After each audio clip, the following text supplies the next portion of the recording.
दुनिया के 3 ऐसे देश जहां हिंदू भगवानों की पूजा होती है। दोस्तों, दुनिया में वो देश जहां हिंदू देवी देवताओं की तो पूजा होती ही है, लेकिन यहाँ देवी देवताओं के नाम भारत से बिल्कुल अलग हैं। दोस्तों, जापान में गणेश जी को लोग किंगितेन के नाम से बुलाते हैं। वहीं शिव जी को लोग दायाकोकुटेन के नाम से पूजते हैं। माना जाता है कि पिछले लगभग 1000 वर्षों से देश में उनकी पूजा की जा रही है। यहाँ ब्रह्मा, गणेश, गरुण, वायु और वरुण की आज भी पूजा की जाती है। इसके साथ ही जापान में आपको माता सरस्वती जी के भी कई मंदिर देखने को मिल जाएंगे।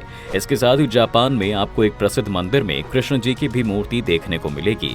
इस मंदिर का नाम टोडाईजी है, जिनमें श्री कृष्ण की झलक दिखती है। टोडाईजी जापान में बौद्ध धर्म का एक मंदिर है, जिसे कभी जापान के शक्तिशाली 7 महान मंदिरों में से एक माना जाता था। जहां मंदिरों में इसी मंदिर की दीवारों पर भगवान श्री कृष्ण की एक मूर्ति को भी उकेरा गया है, जिसमें भगवान बांसुरी बजाते हुए दिखाई दे रहे हैं। दोस्तों, इसी तरह के कई ऐसे मंदिर हैं जहां हिंदू देवी देवताओं की पूजा होती है। यहाँ भगवान के नाम भले ही अलग हैं, लेकिन हिंदू कल्चर को कहीं हद तक अपनाया गया है।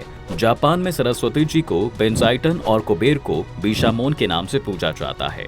दायकोकुटेन महाकाल या फिर शिव और माता लक्ष्मी को किचिजोटेन के नाम से जाना जाता है। वहीं दोस्तों, आपको क्या लगता है कि गणेश जी की सबसे बड़ी मूर्ति कहां पर है? इस सवाल को सुनकर आपके मन में भारत का ही ख्याल आया होगा, लेकिन आप गलत हैं, क्योंकि गणेश जी की सबसे बड़ी मूर्ति थाईलैंड के क्लोंग ख्वेन शहर में बनी हुई है। जी हाँ, इस मूर्ति को साल 2000 में बनवाया गया था और आपको जानकर हैरानी होगी कि इतनी बड़ी मूर्ति दुनिया में और कहीं नहीं बनी है। और ये मूर्ति किसी पत्थर से नहीं बल्कि कांसे से बनाई गई है, जिसकी ऊंचाई 39 मीटर है। थाईलैंड में गणेश जी को फ्राफिकानेट या फ्राफिकानेउसान कहा जाता है और उन्हें भाग्य और सफलता के देवता और बाधाओं को दूर करने वाले के रूप में पूजा जाता है।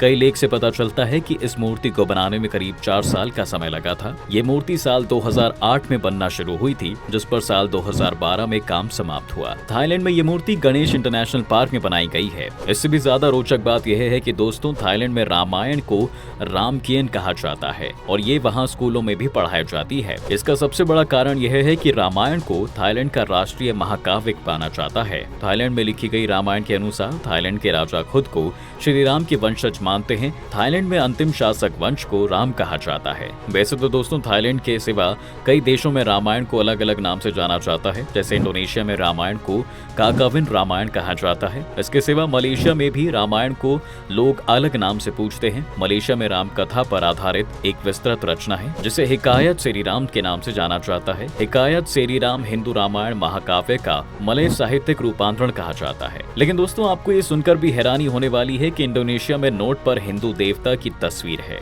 जी हाँ, वैसे तो आपने भारत में किसी भी नोट पर हिंदू देवी देवता की तस्वीर नहीं देखी होगी, लेकिन इंडोनेशिया में हमारे भगवान की तस्वीर नोट पर लगाई गई है।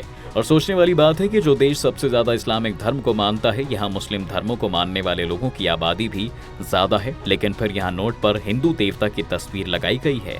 आपको यहाँ 20,000 के नोट पर गणपति बप्पा की तस्वीर देखने को मिल जाएगी। वैसे तो माना जाता है कि आज से 1400 साल पहले यहाँ हिंदुओं की आबादी ज्यादा थी, लेकिन धीरे धीरे यहाँ पर मुस्लिम धर्मों को मानने वाले लोगों की संख्या बढ़ने लगी। आज के समय में इंडोनेशिया को सबसे अधिक मुस्लिम आबादी वाला देश माना जाता है। तो दोस्तों, देखा जाए तो इसी तरह कई ऐसे देश हैं जो हिंदू देवी देवताओं को मानते हैं। आपका इस विषय में क्या कहना है, हमें कमेंट करके जरूर बताएं। साथ ही ऐसी रोचक वीडियो देखने के लिए हमारे पेज को फॉलो करना बिल्कुल ना भूलें।